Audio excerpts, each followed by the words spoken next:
KPM. Hai, Assalamualaikum dan selamat petang kepada anda semua yang sedang menyaksikan Road to Success SPM 2021 bersama dengan saya, Wani Carey. Apa khabar anda semua yang sedang menyaksikan di rumah tu? Wani doakan agar anda semua sihat-sihat belaka dan terhindari daripada penyakit COVID-19 ataupun penyakit yang tidak diingini. Sekarang ini seperti yang kita tahu, kes kita semakin hari nampak perubahan sama ada meningkat atau menurun, tapi kita ni sebagai rakyat Malaysia inilah yang perlu memainkan tanggungjawab yang paling penting demi memutuskan rantaian COVID-19 ini. Bagaimana caranya? Yang paling penting, kalau tiada urusan yang penting, janganlah keluar rumah, duduk di rumah anda, dan kalau anda sentiasa berada di tempat awam, sentiasalah pakai hand sanitizer, pakai pelitup muka dan jaga penjarakan sosial sekurang-kurangnya 1 meter. Okey? Alright, untuk hari ini kita akan belajar satu lagi subjek yang sangat menarik, iaitu Kesusastraan Melayu Komunikatif ataupun KMK. Jadi kalau nak tahu apa sebenarnya yang terkandung dalam subjek ini, kita nak tahu dululah siapa guru yang akan bersama dengan kita untuk hari ini. Mari kita saksikan dulu profil guru kita.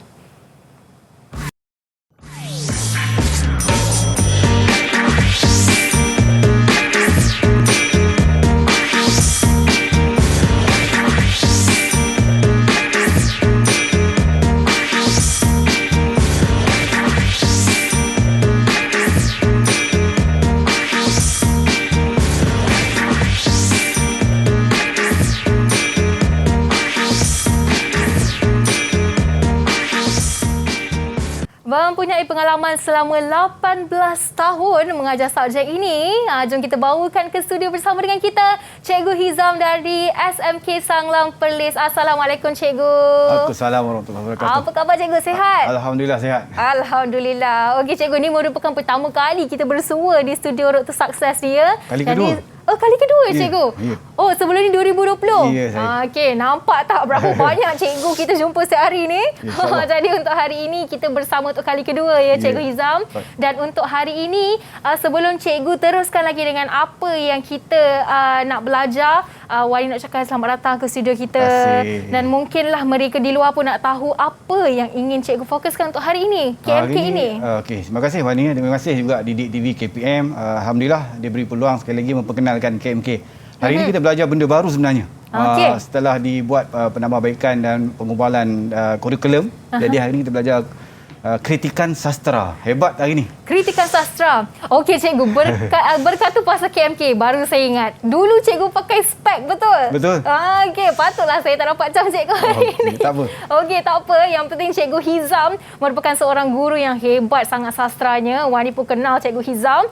Jadi Cikgu, hari ini Cikgu dah kata apa yang ingin kita pelajari, tapi kita nak dengarkan dululah pandangan calon mengenai subjek ini. Mari kita dengarkan. Didik TV KPM. Meminati subjek ini kerana ia mudah untuk difahami. Ia juga lebih kurang sama dengan subjek Bahasa Melayu. Saya memilih subjek ini kerana ia mudah untuk saya skor kecemerlangan di dalam peperiksaan saya nanti. Saya suka dengan subjek ini kerana saya dapat mendalami keindahan bahasa secara lebih mendalam dan menjadikan saya berminat untuk memahami setiap ayat-ayat tersirat yang terdapat dalam subjek ini. Didik TV KPM. Okey, itu dia, kita dah dengarkan pandangan calon mengenai subjek KMK ni Cikgu. Tapi disebabkan keadaan pandemik kita ni dalam suasana PDPR ni Cikgu, untuk subjek sastra sendiri bagi Cikgu susah tak sebenarnya untuk anak murid tu adapt dengan situasi sekarang? Yang susah adalah untuk mendalami konsep sebenarnya, kerana untuk memahami karya kita dah bekalkan, kementerian dah bekalkan, sekolah dah bekalkan buku teks, jadi pelajar cuma perlu ulang kaji dengan membaca, memahami teks. Jadi konsep mungkin ada masalah sikit dekat situ. Mereka perlu mendalami konsep tu untuk memahami karya. Yang tu mungkin ada masalah sikit. Tu kita nak cerita hari ni. Okey, tu dia. Cikgu nak sama-sama membantu anak murid di luar sana macam mana nak kuasai sastra walaupun dalam keadaan pandemik sebegini. Betul. Tapi sebelum tu, apa kata kita berehat seketika dan jangan ke mana-mana, kembali selepas ini dalam Road to Success SPM 2021. Didik TV KPM. Didik TV KPM. Bertemu kembali dalam Road to Success SPM 2021 bersama dengan saya Wani Kerry dan cikgu kita hari ini, Cikgu Hizam bin Abdullah selaku Guru Kesusasteraan Melayu Komunikatif dari Sekolah Menengah Kebangsaan Sanglang Perlis. Baik cikgu, hari ini bukan kita berdua je yang akan berada di studio untuk sepanjang 1 jam ini kerana kita akan sama-sama menjemput anak murid dari 2 sekolah yang berbeza, iaitu Sekolah Menengah Kebangsaan Sanglang Perlis sendiri dan juga Sekolah Menengah Kebangsaan Arau Perlis. Jom tanpa melengahkan masa, mari kita persilakan mereka semua. Assalamualaikum, apa khabar semua? Sihat? Salam, sihat. Salam. Salam sihat je. Okey, sihat alhamdulillah. Ni semua dari SMK Salang ni ada anak murid cikgu ke? Ya, ada 5 orang. 5 orang. Tapi sebenarnya 6 ni anak murid saya. Oh, semua. Okey. Okey, baik. Tapi kita nak tahu dululah nama mereka. Beritahu kami nama anda dan juga umur anda. Kita mulakan dari Hazim. Assalamualaikum warahmatullahi wabarakatuh. Nama saya Hazim Azri bin Karul Anwar dan bersekolah di Sekolah Menengah Kebangsaan Arau Perlis. Umur saya 17 tahun. Okey, Hazim. Seterusnya kita ada Iman. Nama saya Nur Iman Najihah binti Ahmad Tamizi daripada SMK Sanglang Perlis. Umur saya 17 tahun. Okey, seterusnya kita ada Madihah. Assalamualaikum, nama saya Normadah Safia binti Cik Adi. Saya dari Sekolah SMK Sanglang Perlis berumur 17 tahun. Alright, seterusnya ada Adam. Assalamualaikum, nama saya Muhammad Adam Firda bin Syahrizal dari SMK Sanglang Perlis berumur 17 tahun. Okey, dan kita ada Faizal. Assalamualaikum, nama saya Muhammad Faizal bin Asri, berasal daripada Sekolah SMK Sanglang Perlis dan berumur 17 tahun. Okey, baik. Dan akhir sekali kita ada Amanina. Assalamualaikum, nama saya Amanina Akilah binti Karyana. Saya dari SMK Sanglang Perlis dan berumur 17 tahun. Alright, itu dia, kita dah kenal ke semua 6 anak murid cikgu hari ini untuk sama-sama belajar sastra dengan kita. Sebelum tu Kak Wani nak tanya, anda semua sudah bersedia ke belum ni? Kalau dah sedia, tunjuk tanzak depan kamera dan senyum panjang-panjang. Tunjuk depan kamera macam ni. Kalau anda sudah bersedia untuk pelajaran kita hari ini. Okey, semua buat macam ni, thumbs up. Okey, tak apa cikgu, kita faham kelas petang-petang ni kadang-kadang dia macam tapi tak mengapa. Kelas hari ni Wani akan syorkan kat anda semua semestinya menarik sebab sastra ni sendiri Wani amat gemari subjek ini dan semestinya kita dah tak sabar nak belajar dengan Cikgu Hizam. Jadi cikgu, kalau cikgu dah sedia, mari kita teruskan dengan sesi pelajaran kita. Terima kasih Wani. Bismillahirrahmanirrahim. Rabbi shrah li sadri wa yassir li amri wahlul 'uqdatam min lisani yafqahu qawli. Amin. Terima kasih pelajar-pelajar yang bersama dengan saya dan juga pelajar-pelajar rakan-rakan guru di seluruh Malaysia. Hari ini kita akan membincangkan satu tajuk baru sebenarnya, iaitu kritikan sastra di bawah elemen sastra mata pelajaran Kesusasteraan Melayu Komunikatif. Sebelum itu saya minta pelajar-pelajar yang berada di dalam TV juga rakan-rakan guru boleh scan QR code untuk bahan yang telah saya sediakan. Okey? Okey. Okey, pelajar-pelajar sekalian dan penonton sekalian, 1.3 dalam DSKP ataupun kurikulum Kesusasteraan Melayu Komunikatif, kita akan membuat kritikan sastra ni. Jadi kritikan sastra sebenarnya istilah sekarang ni yang terkenal ialah membawang lah kan. Okey, tapi ni membawang yang berilmu lah, bukan sebarangan. Jadi pelajar-pelajar sekalian, yang pertama kita akan menjelaskan maksud kritikan sastra. Kena faham. Jadi dalam meningkatkan ilmu ni kita telah memperkenalkan. Jadi kemudian yang kedua, dia akan memberikan kritikan dari aspek pandangan, sanjungan dan saranan terhadap karya yang dibaca. Jadi pelajar dulu dia belajar, dia baca, dia faham. Sekarang ni dia baca, dia faham, dia kena kritik pula, beri pandangan tentang karya itu. Jadi pandangan yang bebas tapi masih terkawal, bukan pandangan yang sembrono. Tak boleh. Ada kawalan-kawalan yang diberikan. Okey. So apa yang dimaksudkan dengan kritikan sastra? Okey. Sebenarnya kritikan sastra ni mungkin ramai guru-guru sebenarnya agak gusar sebab dia sesuatu yang hebat. Namun begitu, ini adalah kritikan yang bersifat akademik peringkat SPM. Okey, tapi kita pegang sikitlah daripada antara tokoh yang hebat ni. Okey, Osman Putih pernah menerangkan apa itu kritikan sastra. Okey, pentafsiran pembaca, pengkritik terhadap karya, menghuraikan pengalaman pembaca sesudah menghayati dan memahami karya. Pengalaman dan pengetahuan pengkritik yang berusaha secara objektif menguraikan, mentafsir serta menjelaskan nilai karya. Kemudian pengkritik yang baik berwibawa dalam usaha meletakkan nilai suatu karya itu seharusnya mengetahui poetika pengarang, keindahan pengarang. Kemudian memerlukan dan saling melengkapi dalam upaya meningkatkan serta memartabatkan kesusahan bangsa. Jadi karya tu sebenarnya bila kita baca, kita beri pendapat dan pandangan sikit, kita tambah baik. Supaya pengarang tu bila dia tahu, oh karya dia hebat, kenapa? Okey, belajar-belajar. Jadi kamu kena kritik sebenarnya. Boleh kritik. Walaupun sastrawan negara. Yang ni hebat ni. Okey. Kemudian kalau kita tengok dekat sini, secara jelasnya ialah cabang pengajian yang berhubungan dengan hal-hal mendefinisi, mengelas, menghurai dan menilai karya sastra. Okey, jadi tahap pemikiran pelajar-pelajar hebat, hot, kemahiran berfikir aras tinggi sangat diperlukan. Jadi pelajar yang di depan kita ni sepatutnya kena betul-betul yakinlah. Ya, betul. Seterusnya kalau kita tengok kritikan sastra ni lah mempertimbang dan menilai karya sastra secara jujur. Okey, kemudian menilai karya sastra secara jujur dan berlakuan dengan alasan yang munasabah. Ada dia punya alasan-alasan dia kenapa. Okey. Kemudian asas kritikan tanpa menggunakan teori. Di sini tidak guna teori Wani. Sebab kalau dalam bidang karya sastra, ramai yang di luar sana mungkin hebat-hebat, kita tak gunakan teori strukturalisme, teori kritikan Islam, teori dan sebagainya. Maksudnya ada banyak teori barat dan sebagainya. Cuma kita di peringkat ni memberi pandangan, ingat memberi pandangan, sanjungan dan saranan sahaja kepada karya yang kita baca. Fokus 3 ni sahaja. Kita tak akan pakai teori-teori hebat tu. Okey? Okey, yang seterusnya, ini adalah kritikan yang asas yang diberikan. Itu pandangan, sanjungan dan saranan. Okey. Apa itu pandangan? Okey. Jadi pandangan ialah kita mencuba memberi pendapat tentang dan yang membina tentang karya yang kita baca. Kita akan memberi pandangan kita kepada karya itu. Okey. Kemudian meneliti karya secara analitikal dan kritis, mengemukakan teguran yang dapat membina dan membantu meningkatkan mutu karya. Okey, memberikan pendapat, anggapan, tanggapan tentang karya. Itu sahaja.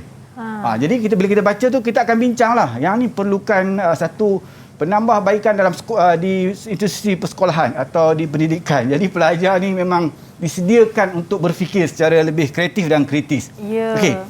Apa itu kritikan sanjungan? Okey, kalau sanjungan ialah memberikan penghormatan. Kalau kita nampak karya ni hebat, kita kata karya ni hebat. Dari segi aspek apa nanti kita bincang. Okey, kemudian kita puji karya yang kita baca tu. Sajak, syair yang kita baca tu ada hebat tentang unsur alam dan sebagainya, kita akan puji. Kita akan memberi sanjungan kepada karya itu. Okey. Dan yang ketiga ialah saranan. Saranan ialah memberikan cadangan atau unjuran tentang sesuatu yang disarankan dalam karya itu. Apa yang kita boleh bagi, okey? Kemudian kita menganjurkan sesuatu untuk membaiki kekurangan kalau ada. Karya-karya di Malaysia ni, kalau karya-karya sastra Melayu ni kalau kita lihat, dia banyak menampilkan kisah masyarakat. Jadi macam mana kita nak tambah baik? Kita kata jangan buang sampah contoh alam sekitar, tapi orang tetap buang sampah. Jadi kita mungkin kena pelajar-pelajar mungkin boleh nampak macam mana kita nak masukkan idea baru, macam mana kita nak kritik karya tu supaya unsur jangan buang sampah tu ditambah baik. Contohlah kan. Kena ada alternatif lain lah sebenarnya. Tapi pandangan daripada pelajar-pelajar sangat perlu. Mereka perlu berbincang. Apa saranan yang lebih baik? Apa sanjungan yang lebih baik untuk kita lakukan? Okey. Jadi, dekat mana kita nak kritik? Okey, hari ni kita nak kritik, kalau kita tanya, memang ramai yang tak nampak ni. Kami guru-guru dan pelajar-pelajar sakit mungkin macam sesat di dalam hutan yang kelam. Kenapa saya kata macam tu? Nak kritik, nak sastrawan negara, Datuk Arwah ataupun Shanun Ahmad. Tak berani saya. Saya tak berani nak cakap. Yelah. Yang hebat, tak boleh nak banding. Tapi, kita boleh gunakan apa elemen-elemen yang ada dalam sastra tu, kita bagi pendapat sikit lah. Okey, seperti tema pemikiran, plot, watak perwatakan, latar masyarakat, gaya bahasa, sudut pandangan, nilai. Okey. So, jadi bila kita baca teks tu, kita akan dapat semua ni dan kita boleh membawang lah. Okey. So, apa pandangan awak tentang sastra? Contoh, kita tanya Wani. Okey, boleh. Nak tanya siapa tu cikgu? Kita mulakan dengan Iman boleh? Iman. Apa pandangan awak tentang sastra di Malaysia ataupun yang awak baca? Silakan Iman. Pandangan awak je. Seronok tak seronok? Yang awak baca. Pandangan yang jujur. Ya. Seronok. Okey. Kenapa seronok? Sikit je Iman. Kenapa seronok?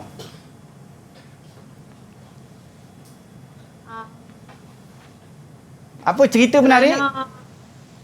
Nampaknya seronoknya tu tak dapat digambarkan ya, cikgu. Kadang-kadang mungkin dia tak jelas. Dia baca dia boleh tergelak. Kadang-kadang itulah kata seronok tu kan. Dia baca dia boleh ketawa tengok watak tu. Jadi dia seronok sebenarnya. Sebab apa? Sebab ada unsur yang dimasukkan dalam cerita tu memberi satu aspek yang menarik kepada kita. Okey? Betul.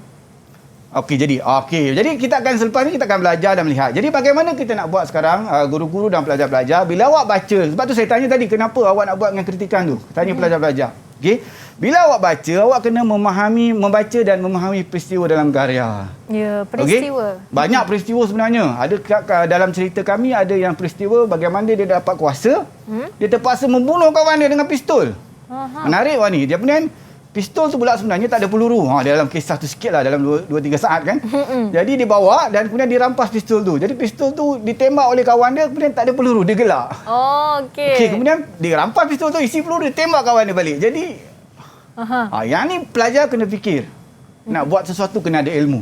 Betul. Inilah kritikan yang cuba disampaikan. Jadi kita faham peristiwa tu, kita lihat apa yang cuba disampaikan. Kemudian kita kritiklah yang sesuai. Buat sesuatu mesti ada ilmu. Okey, dan akhir sekali kita membuat huraian yang sesuai untuk menyokong pandangan atau kritikan kita itu. Jadi 3 langkah sahaja.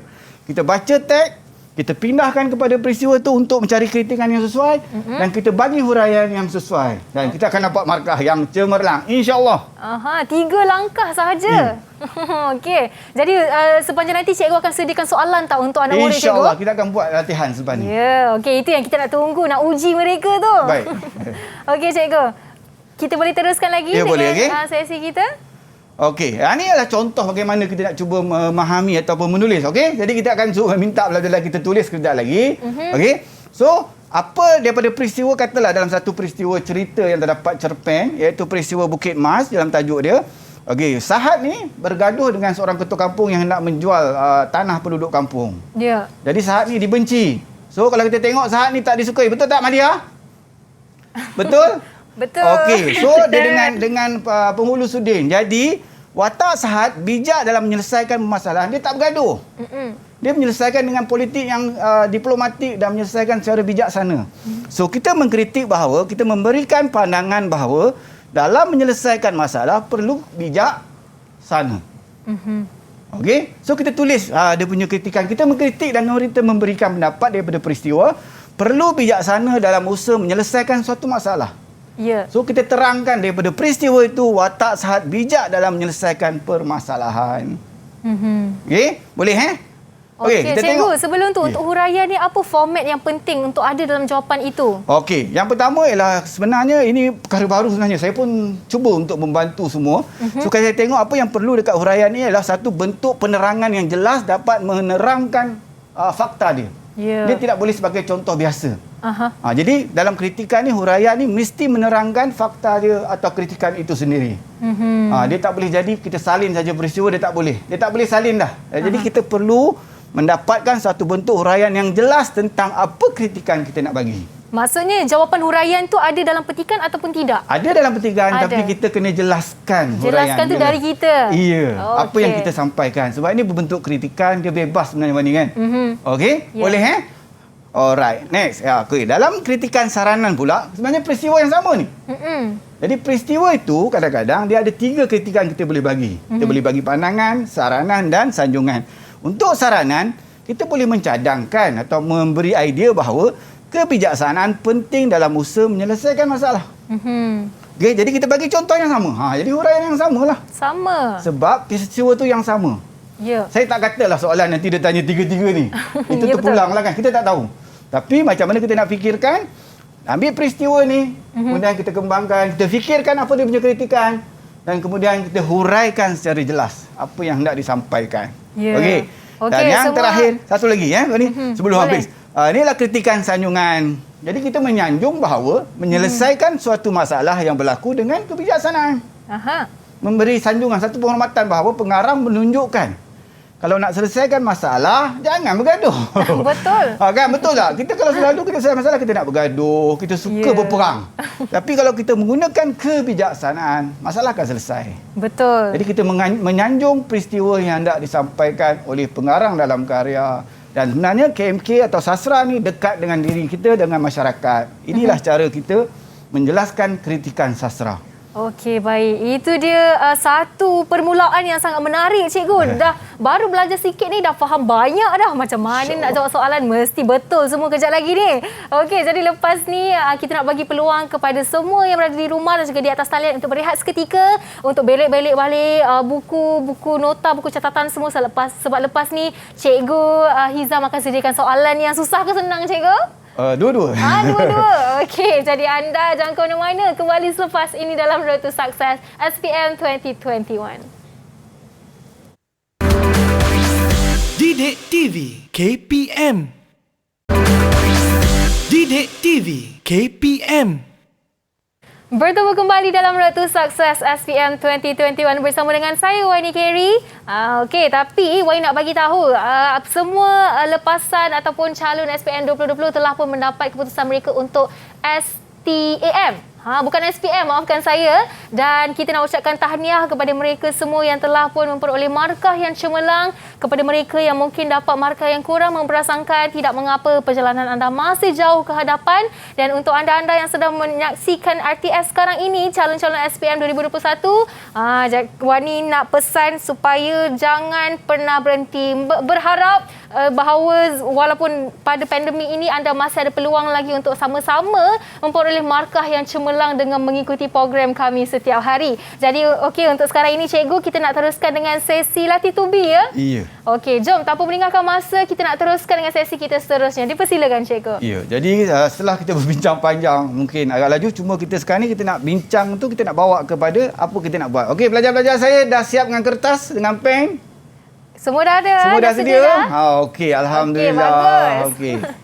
So, soalan yang pertama, apa yang dimaksudkan dengan kita, cara yang pertama yang saya bagi 3 cara itu, kita pindahkan daripada teks kepada huraian kita dan kemudian kita bagi contoh yang sesuai. Okey. So, ini adalah contoh satu pantun 6 kerat. Ya. Jadi dalam pantun 6 kerat yang dicipta oleh orang dulu-dulu, dia tak ada nama pencipta. Sebab orang dulu-dulu dia bersifat kolektif, dia tidak berminat nak kata dia cipta pantun ni. Kita tak tahu siapa cipta, tapi dia menyampaikan sesuatu perkara yang hebat. Iaitu nilai penghuni mesra berjiran, nilai ketua bertimbang rasa, nilai sekampung tolong menolong.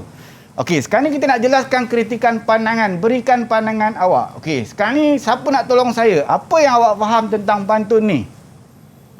Apa yang nak cuba disampaikan? Hazim? Hazim cuba. Dia nak cuba sampaikan kebaikan amalan membantu. Okey, di mana dalam sesebuah masyarakat. Betul Azim? Ya. Okey, alhamdulillah. Ya. Jadi memang perlukan membantu. Kenapa dia nak sampaikan tentang membantu? Sebab dalam masyarakat kita tak boleh hidup seorang-seorang. Betul. Kalau kita kena COVID, orang yang sebelah kita boleh tolong, belikan makanan, menyediakan bantuan yang perlu dan sebagainya. Boleh menjaga kita. So pantun ni menyampaikan tu. Jadi kita pun boleh beli pandangan. So apa pandangan Amanina tentang amalan bantu-membantu? Amanina. Sangat penting. Kenapa sangat penting Amanina? Penting sebab kalau orang tak tolong, kita susah. Orang tak tolong nanti dia susah. Ya, sebab kita dalam hidup jiran, kita kena kenal jiran kita. Kalau kita tak kenal, jadi tolong-menolong sangat penting. Jadi apa yang perlu kita beri pandangan adalah amalan tolong-menolong sangat penting dalam kehidupan masyarakat. Betul? Setuju? Okey? Setuju. Jadi itu yang kita boleh bagi pandangan. Itu pandangan kita. Terpulanglah. Ya, ada pandangan lain. Iman nak bagi pandangan atau Adam? Nak cuba? Faizal. Tak dengar suara Faizal tadi. Ya, silakan Faizal. Faizal ni bagus juga ni. Pelajar yang baik. Silakan Faizal. Ya. Pandangan tentang tolong-menolong ya. Ya, saya. Saya amat penting kerana ia boleh membantu kita dalam kehidupan. Kalau kita susah, nanti orang lain boleh tolong kita. Nanti dia susah pula, kita boleh tolong dia pula. Alhamdulillah. Betul Faizal. Terima kasih. So, bagus Faizal. jadi puisi ini telah menjelaskan kepada pelajar-pelajar saya dan pelajar-pelajar dan kepada kita semua bahawa perlu memupuk semangat tolong-menolong. Jadi kita sokong dan kita boleh kritik puisi ini dalam bentuk memberi pandangan bahawa memang amalan tolong-menolong sangat baik dalam kehidupan. Okey? So kita catat dekat situ. Amalan tolong-menolong sangat penting dalam kehidupan masyarakat. Jadi macam mana kita nak huraikan? Kita huraikan. So, siapa boleh tolong? Saya rasa Faizal sebenarnya dah menjawab tadi. Ya. Jadi amalan tolong-menolong sangat penting dalam masyarakat kerana boleh membantu dan menjaga kepentingan masyarakat di masa-masa kesusahan dan sebagainya. Betul. Jadi nampak, jadi saya harap semua belajar cuba teknik ini kerana dapat membantu kita fahamkan konsep ataupun apa yang cuba disampaikan teks atau puisi ini. Kemudian kita bagi pandangan kita dan akhirnya kita bantu dengan huraian kita untuk menyokong jawapan kita. InsyaAllah kita boleh buat. InsyaAllah. Cikgu, saya ada soalan. Silakan Wani. Untuk pantun sebegini, mungkin ada mereka yang ialah kurang mahir untuk mencari kunci di situ. Jadi untuk dalam ni, di mana kunci dia nak kena tengok tu? Okey, Iman.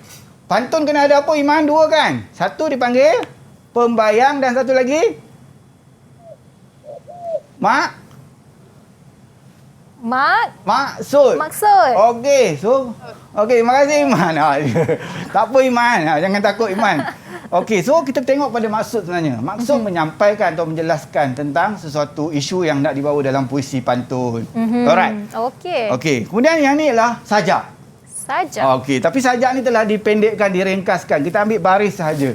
Okey, semua tengok apa sajak ni nak sampaikan. Ni memang menarik ni. Lidah anakku berbelang-belang, menyusun madah bercabang-cabang. Teduh budi bahasa tiada lagi terasa, ditawan terik mentari, langit terbuka, lidah anakku berbelang-belang. Saya tak boleh nak tunjuk lidah saya hari ni. So hari ni saya pakai mat. Cuba Faizal, Adam tunjuk lidah Azam. Adam. Macam mana lidah berbelang-belang tak belang tu? sebenarnya. Okey, lidah berbelang ni maksudnya ialah tentang sikap anak muda kita yang bercakap melupakan bahasa Melayu. Okey, jadi dia mengkritik sikitlah. Okey, dia macam menyindirlah pandangan bahawa anak-anak muda sekarang ni bercakap satu bentuk yang melupakan bahasa Melayu secara betul lah. Maksudnya bercampur-campur bahasa. Ya, okey, betul ni. Jadi sekarang ni dia nak menyusun bahawa kita perlu berbudi bahasa. Ya. Okey. So siapa yang belum jawab? Madiha. Ya. Apa yang cuba disampaikan dalam sajak ni Madiha? Pilih satu yang awak rasa sesuai. Okey, mana satu? Apa isu dia?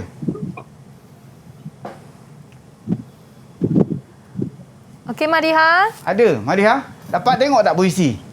Okey. Dapat Madiha? tak Madiha? Jawab dengan pantas.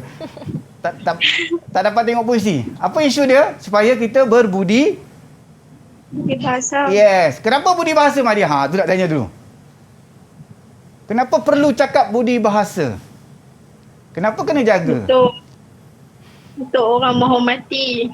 Ya, betul. Okey, sebenarnya menghormati dan inilah lambang budaya Melayu. Betul tak? Jadi sekarang ni budi bahasa dalam teks ini adalah satu benda yang kita boleh kritik. Kita boleh beri saranan. So, apa cadangan? Okey, kita dengar daripada siapa? Cadangan. Faizal. Apa cadangan Faizal tentang budi bahasa? Kena kurang ajar, kena budi bahasa. Sebagai manusia. Cadangan. Ya, saya. Saya rasa cadangannya adalah kita perlu dididik daripada muda sampai ketua untuk bertata bahasa dengan elok dan menghormati orang waktu kita bercakap dengan orang yang lebih tua pada kita. Okey, nampak tak? Ini adalah satu common sense atau benda yang biasa. Betul. Daripada puisi yang disampaikan oleh pengarang ni pun biasa saja. Dia nampak isu ni kena jaga bahasa sebab penting. Betul. Sekarang ni isu dalam Facebook ni kan. Di mana-mana sahaja cikgu. Saya pun nak cakap pun takut sebenarnya. Lagi saya terlepas cakap pula. Jadi budi bahasa tu penting supaya dapat menunjukkan maruah bangsa, maruah diri sendiri sebenarnya. Betul. Jadi kita boleh bagi saranan. Macam Faizal kata tadi, betul Faizal. Budi bahasa perlu dijaga supaya tidak dipandang hina oleh orang lain ataupun kita dipandang tinggi, pandang mulia oleh orang lain. Jadi kita memberikan saranan dekat situ. Cadangan. Kita memberikan cadangan berdasarkan puisi. Huraian dia macam mana? Jadi huraian dia semua kita bagi tahu bahawa sikap berbudi bahasa sangat penting dalam masyarakat sebagai seorang manusia supaya dapat menjamin kualiti diri, menjadi seorang yang baik dan sebagainya bergantung kepada pemikiran pelajar nanti. Betul. Okey, nampak? Jadi dia Daripada teks, turun kepada soalan, pergi kepada jawapan, kita huraikan. Betul cikgu, dah paling senang ingat je lirik lagu kebangsaan kita. Iya. Budi bahasa budaya kita. Ni kena panggil Wani jadi cikgu sastra ni sebabnya. Itu kita kaitkan sebenarnya Ya, Wani. Jadi betul. benda yang kita belajar dalam sastra ni adalah daripada diri, keluarkan sahaja. Jangan takut sebab Betul. isu dia adalah isu setempat, isu Nama masyarakat. pun kritikan, kita bebas untuk memberikan kritikan yang baik. Terkawal. Masih lagi terkawal. Jangan melampau. Okey, Betul. next. Okey, pelajar sekalian. Ni cerita drama Mat Piah. Seorang mabuk dan seorang lagi gila, pesakit mental.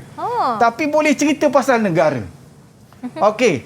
Hazim, cuba tengok drama ni Hazim. Apa dia nak sampaikan Hazim? Drama namanya Mat Piah dan Mr. Blackway. Ya, betul. Drama Mat Piah dan Mr. Blackway. Hazim? Okey, Hazim terus menghilangkan dirinya. Oh, ya, ada Hazim. Okey. Ya. Apa isu dekat sini Hazim? Ya, Petikan.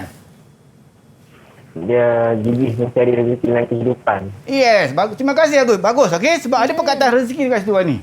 Okey? Tak ada rezeki nampaknya aku hari ni. Sehari suntuk kayuh sampai cekang urat betis. Tak dapat sekupang pun. Nasib. Cerita ni berlaku di Pening, Padang Kota. Cerita yang real. Jadi pukul 3 pagi, Mat Piah sedang mengayuh beca mencari pelanggan. Ya. Okey, jadi kita nampak seorang yang lelaki yang mengayuh beca pukul 3 pagi. Memang jelas gigih mencari rezeki. Betul. Boleh tak kita sanjung, kita angkat, kita hormat seorang lelaki yang menarik beca pukul 3 pagi masih mencari rezeki? Boleh. Sepatutnya kena, cikgu. Ya, itu kegigihan dia. So, kegigihan tadi Azim kata apa? Kegigihan dalam mencari rezeki untuk meneruskan kehidupan. Jadi memang pengarang cuba sampaikan. Dia adalah bekas sakit mental. Ya. Okay? Jadi semua orang, rakan-rakan saya pun, rakan guru, semua murid dah baca cerita ni faham. Sakit mental pukul 3 pagi, kayuh beca. Jadi dia menunjukkan watak itu sendiri seorang yang gigih. Jadi kita katakan kegigihan dalam kehidupan untuk meneruskan kehidupan. Betul. Kegigihan mencari rezeki dalam kehidupan. Okay? So, apa huraian dia? Hazim, huraikan sikit Hazim. Bantu saya Hazim.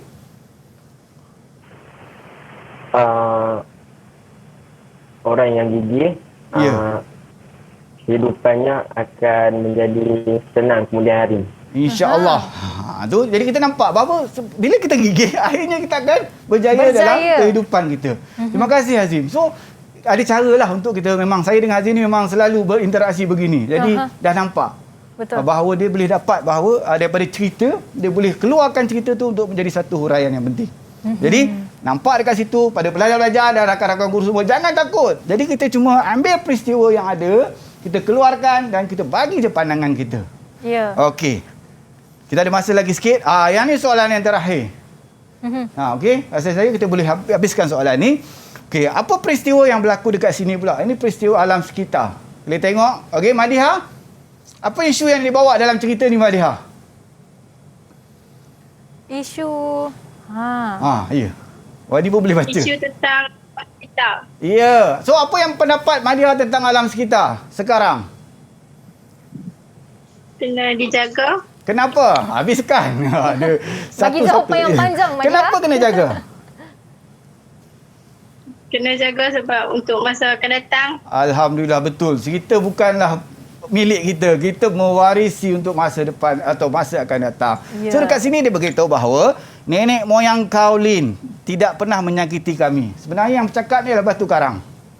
Dia bercakap kepada manusia. Lin nama dia. Okay? Lin. Jaga nenek moyang tidak pernah buang sampah. Betul. So kita kena menjaga alam sekitar. So kita boleh bagi. Apa kita nak bagi? Kalau kita bagi saranan, mencadangkan alam sekitar macam Madiah kata tadi. Alam sekitar perlulah dijaga supaya dapat diwarisi oleh generasi masa akan generasi datang. akan datang. Mereka pun nak tengok keindahan pulau perhentian, Langkawi dan sebagainya. Tak sabar sebenarnya saya pun nak pergi bercuti. Ya, semua tak sabar cikgu. Kan? Penat dah kita duduk saja, okey? Dan kita boleh juga bagi pandangan. Okay, orang yang buang sampah. Okey, Faizal, apa pandangan awak tentang manusia yang suka buang sampah? Pandangan saya tentang orang yang suka buang sampah ni adalah masyarakat yang tidak bertanggungjawab. Ya, betul. Terima kasih Faizal. Wah, tegas jawapannya cikgu. Faizal ni memang tegas sikit. Badan dia kecil je. Ya. Okey, tapi jadi kita boleh buat pandangan. Okey, buang sampah adalah sikap menunjukkan sikap yang tidak bertanggungjawab dalam kalangan masyarakat. Kita bagi pandangan kita berdasarkan teks. So tak ada masalah. Okey? Ya. Apa yang kita boleh puji tentang nenek moyang kita, Amanina? Amanina? Yang rasa tanggungjawab. Bertanggungjawab. Bertanggungjawab terhadap alam sekitar. Okey? Okey, Amanina, satu lagi Amanina. Kenapa orang dulu bertanggungjawab, orang sekarang tidak bertanggungjawab, Amanina? Sebab mereka fikir. Oh, Sebab pulak dah rasa dulu kedah. Mereka fikir apa, Amanina? mereka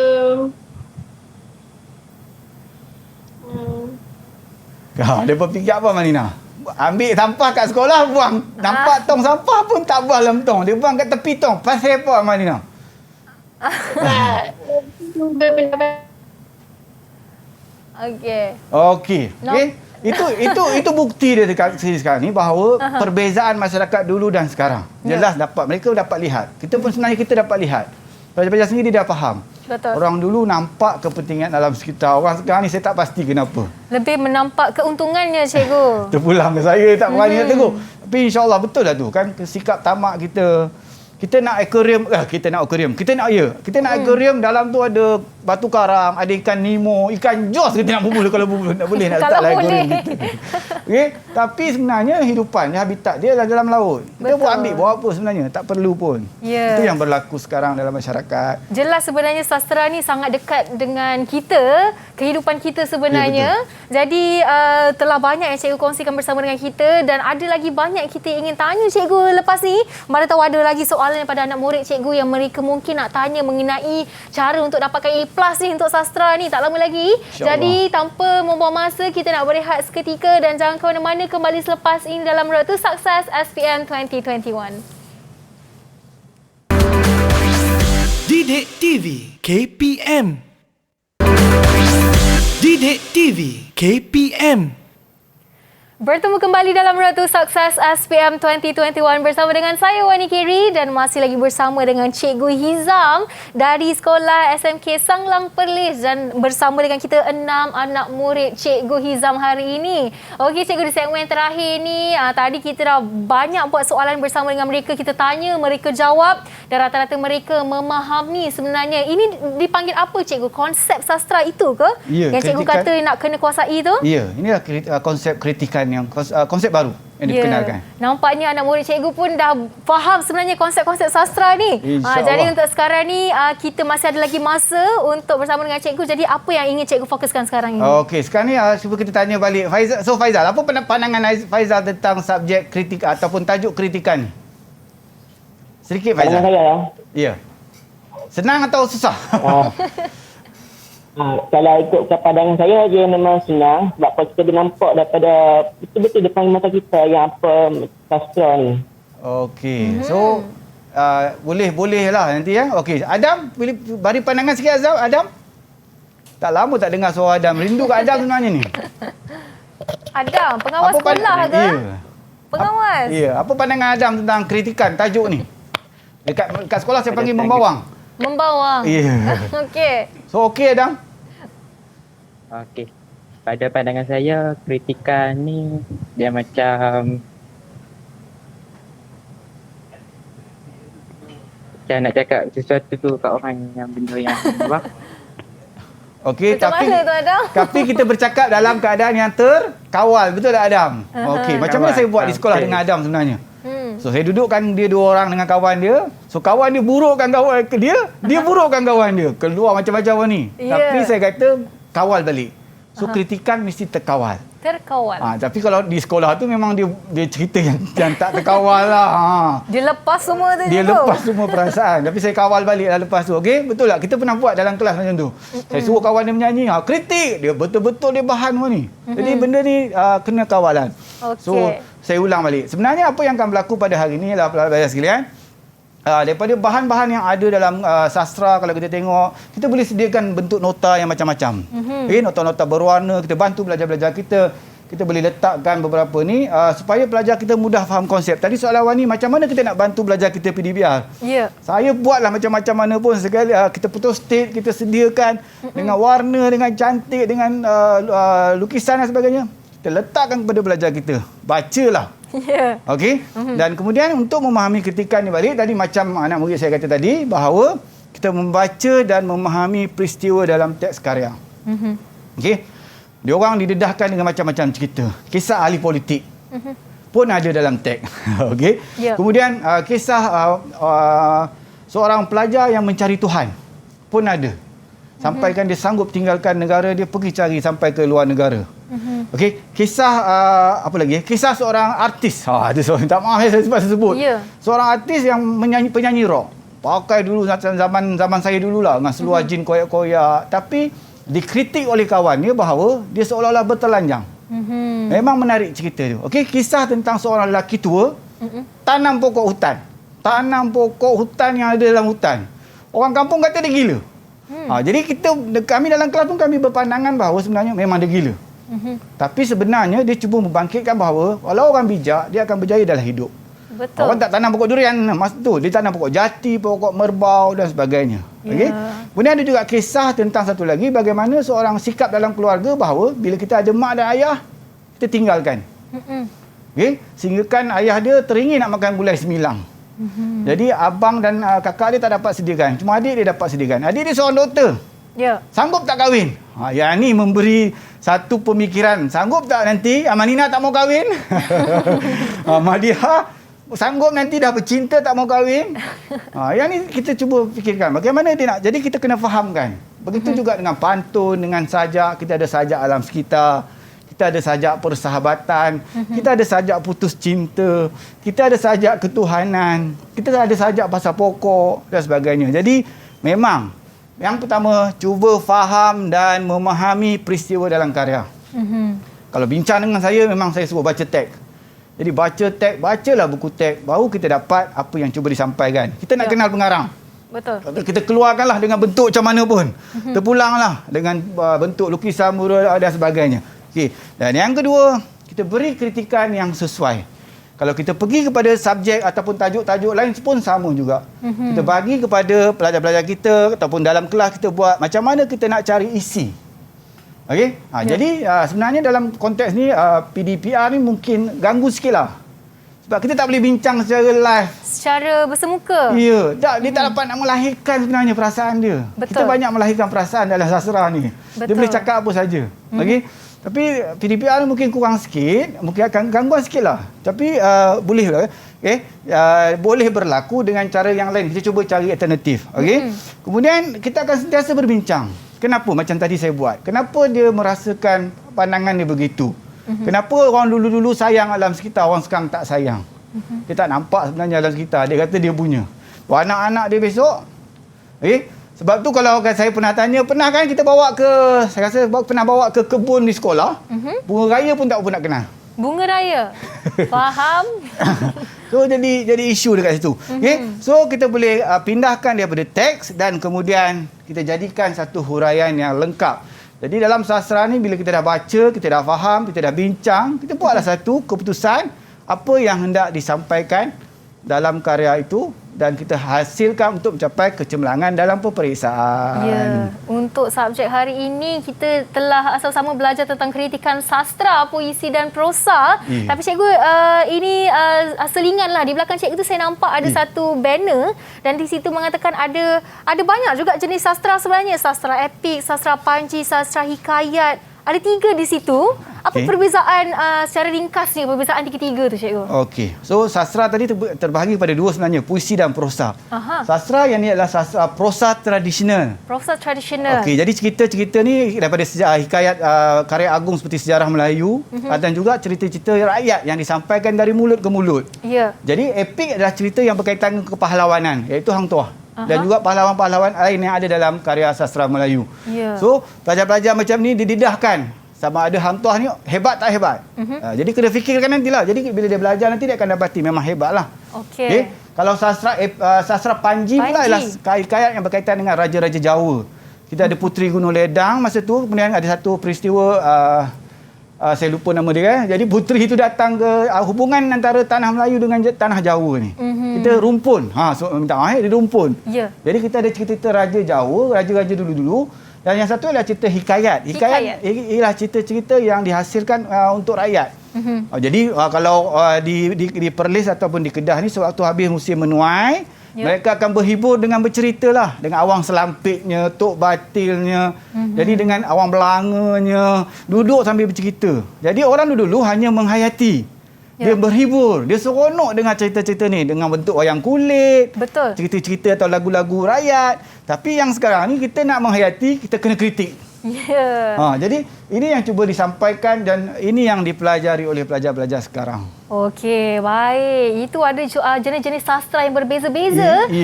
Tapi ada dua lah sebenarnya, puisi dan prosa. Jadi Wani nak tanya ni, anak murid atas talian ni, anda lebih suka puisi ke atau prosa tradisional? Kalau buat sastra. Kita nak tanya Faizal lah. Faizal suka puisi ke prosa? Mana lebih senang bagi Faizal? Puisi. Faizal? Suka puisi. Suka puisi. Yang lain suka puisi juga ke? Ataupun ada yang suka mengkaji ataupun apa orang kata meneliti prosa tradisional? Ada tak yang suka prosa? Maksudnya yang lebih suka prosa pada puisi? Ya, cerita-cerita novel, cerpen, drama. Madiha suka pantun. Sebab Madiha ni kami pernah buat satu persembahan. Maksudnya kita lagukan pantun. Saya kata, betul tak Madiha? Madiha ingat lagi lagu Madiha? Tak ingat rasanya. Wow. Betul tak Madiha? Madiha. Kan? Kita pernah lagukan pantun dan sebagainya dalam studio kecil lah. Kita buat khas untuk dia orang. Jadi kita lagukan pantun tu supaya lebih menghayati dan memahami. Ya. Okey. Nampaknya tadi Wani tanya soalan tu puisi ke prosa, rata-rata mereka sukakan puisi. Sebab ia lebih, apa orang kata, mungkin lebih mudah difahami. Cikgu. Lebih dekat dengan sebenarnya sama lebih dengan lirik lagu kan. Kadang-kadang dia nyanyikan puisi-puisi tu. Macam pantun juga boleh dinyanyikan. Betul. Sebenarnya cikgu, puisi tu ada yang kata lagu pun diambil daripada lirik puisi. Jadi sebenarnya lebih mudah untuk kita faham lah sebenarnya di sini. Dan oleh itu kita dah sama-sama habis untuk tajuk kita hari ini, kritikan sastra, puisi dan prosa. Jadi mungkin cikgu ada apa orang kata nak membuat rumusan, secara ringkas untuk mereka yang sedang menyaksikan dan boleh beri kata-kata semangat untuk mereka yang mungkin rasa sastra ni agak susah untuk mereka faham sebenarnya. Silakan cikgu. Terima kasih Wani. Terima kasih pada pelajar-pelajar sekalian. Pelajar-pelajar satu Malaysia sekarang, yang pertama ialah baca. Saya rasa kali pertama saya jumpa dengan Wani pun saya kata benda yang sama. Kena baca. Kita tak boleh lupa budaya membaca, amalan mulia. Kita akan faham, kita akan berjaya dalam peperiksaan. Yang kedua ialah kita bila buat sesuatu kita jangan nampak susah. PDPR susah, tak ada susah pun. Ramai yang boleh skor dengan cemerlang. Betul. Sebab yang cemerlang tu adalah bergantung pada diri kita sendiri. Dan yang ketiga, kita jaga diri kita. Walaupun dekat mana kita berada. COVID pun kita kena jaga, tak ada COVID pun kita kena jaga. Kita tak boleh melakukan sewenang-wenangnya. Berdasarkan kita bincang tadi pun, jangan kritik sewenang-wenangnya. Sambil dengan perasaan yang tak ada rasa belas kasihan, kita cakap apa sahaja. Kita tulis apa sahaja di mana sahaja. Saya juga suka menulis sajak, walaupun hari ini saya tak dapat tunjukkan. Jadi sajak saya lebih kepada perasaan saya. Itu sahaja. Jadi sebenarnya antara perasaan saya terpaksa meninggalkan mereka lepas ni sebenarnya. Jadi ini sebenarnya pun sangat terakhir sebab saya mungkin tak berjumpa dengan pelajar-pelajar saya dah. Sebab saya akan PDPR dilanjutkan sampai bulan Julai. Jadi secara rasminya saya akan berpindah daripada negeri Perlis. Jadi sebenarnya rindu sebenarnya. Alah, nak nangis pula. Saya rindu pelajar-pelajar saya tu, alhamdulillah. Tapi fokus. Tidak ada benda yang mustahil dalam dunia. Kalau kita tengok ramai pelajar-pelajar atau manusia-manusia yang kurang atau yang istimewa, masih lagi boleh berjaya dalam kehidupan. So, nak tak nak kita kena hadapi. COVID ke apa ke kita kena hadapi. Yakinkan diri kita, ingat Tuhan lah. Percaya kepada Tuhan. InsyaAllah kita akan berjaya. Rakyat Malaysia kita akan berjaya, insyaAllah. Kita akan berjaya juga dalam SPM, insyaAllah. InsyaAllah. Itu dia kata-kata yang diberikan oleh Cikgu Hizam. Dan mungkin waktu terakhir ni kita nak mendengar mungkin wakil daripada anak murid cikgu seorang untuk memberikan kata-kata terakhir untuk Cikgu Hizam. Orang kata ni ucapan terima kasih lah sepanjang apa orang kata perkhidmatan cikgu. Ada tak sesiapa nak cakap sesuatu Faizal. untuk cikgu? Sila Faizal. Faizal, cikgu pilih awak ni untuk wakilkan semua pelajar hari ini. Aktif ni. Silakan, bagi ucapan anda. Saya wakil semua pelajar ni yang Cik Gereja, saya mengucapkan terima kasih banyak-banyak kepada Cik Gereja kerana mengajar saya dalam pembelajaran beliau sekarang. Ya, itu dia. Faizal telah mewakili semua pelajar di atas talian dan juga Sekolah Menengah Kebangsaan Sanglang Perlis dan juga Sekolah Menengah Kebangsaan Arau Perlis. Mungkin di sini ada 6 anak murid. Tak tahu satu sekolah sedang menyaksikan sekarang ini.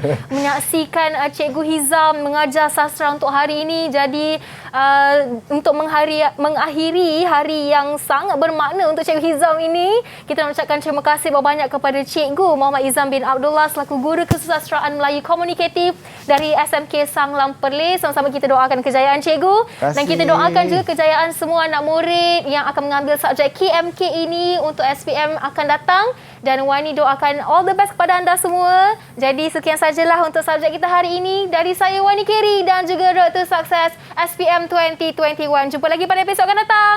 Bye-bye. Assalamualaikum.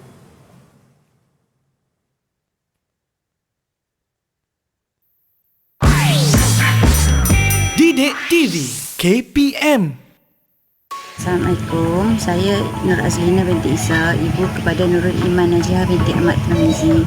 Saya berharap anak saya mendapat keputusan cemerlang dalam peperiksaan nanti dan semua subjek, terutama sekali subjek sastra. Nama saya Sharifah Fahah binti Syed Abbas, ibu kepada Hazim Azri. Harapan saya pada anak saya iaitu calon SPM 2021 ialah teruskan berusaha dengan gigih. Selebihnya bertawakal kepada Allah Subhanahu Wa Taala. Moga terus diberi kesihatan yang baik dan beroleh kejayaan cemerlang dalam SPM 2021.